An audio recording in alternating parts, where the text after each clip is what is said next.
Kids love to listen to music.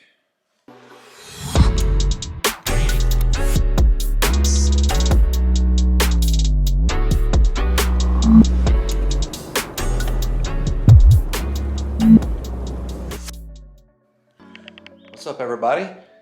This video is going to be a little bit shorter than normal, just simply because I don't have a whole lot of creative stuff to video, because we've been traveling, my wife and I, back and forth to the NICU every single day, and they don't let you bring anything into the NICU besides your cell phone, and they make you put that in a little bag after you've cleaned it and alcohol and all that stuff. They make you wash your hands like 47 times because they don't want any germs at all in the NICU, which is totally understandable. And it's no big deal because, I mean, for the past year with COVID, we've been preparing for this, for a year now. So I don't have a lot of things to video. So I'm in my garage, which is filthy, as you can see. And if you're judging me, then come help me clean my garage. But I wanted to talk for a second about some things that I have learned while going back and forth to the NICU. Gideon's doing very good, by the way. He's off of his IV, he's off of oxygen. We're just waiting on a few more things for him to conquer before we can bring him home. But some really cool things that I've been learning on this journey. You may, parents, if you're watching, you may know this. Teenagers, you may even know this, but if you don't, this was really cool. And this is our fourth child, so I've been knowing this, but I forgot about it until Gideon. But did you know that when you hold a child, it's actually very beneficial for them? And I got to witness this firsthand. So Gideon, he was on the oxygen. His little lungs were not able to get out the fluid out of his body the way it should because he was so small. And his breathing, his respirations were really high. So his breathing rate, he was breathing really fast. And I personally watched when we went in there, the nurse was like, hey, we really need him to slow his breathing down before we can take him off the CPAP. And I was like, so what do we need to do? And she was like, oh, y'all need to hold him. And I was like, hold him? Why? And she was like, oh, the human brain, when it's connected to another human, when another human is embracing this little human, it begins to train him how to breathe properly. And he's all hooked up to these monitors and whatnot. And the second they put him onto her chest, my wife, I watched his respirations go from like 70s and 90s, and they drop down into the 40s instantly.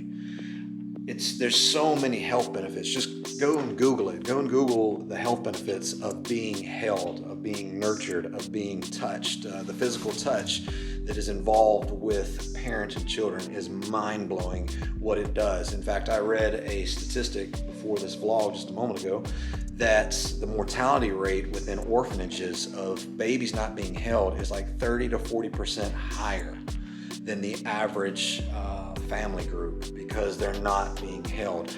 The child can actually die if there's no physical touch. And this is so interesting given our current season of COVID-19 and us being more separated than we've ever been.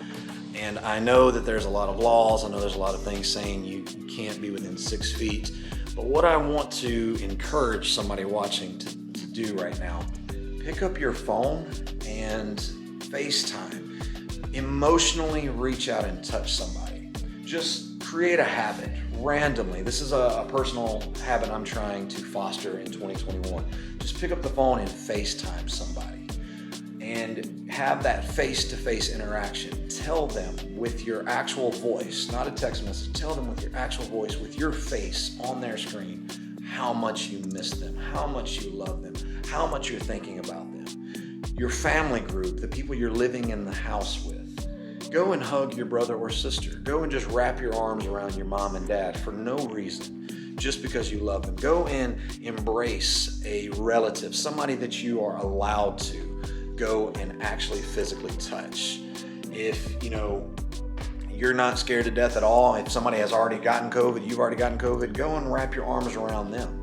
But let's focus on emotionally reaching out and touching somebody. Let's focus on physically reaching out and loving on somebody because it is beneficial. It is helping the body of Christ. I love you guys. I wish this video were longer. I've got a lot more content coming out this Friday and the future Fridays to come. I'm getting ready to leave to go to California this week for a conference, so I'll be videoing all of that. But until next Tuesday, that's all for this vlog. I love you guys. See you next week. Hey. Hey, Ezra. Hey! Can Frank have a hug? Yeah. Oh.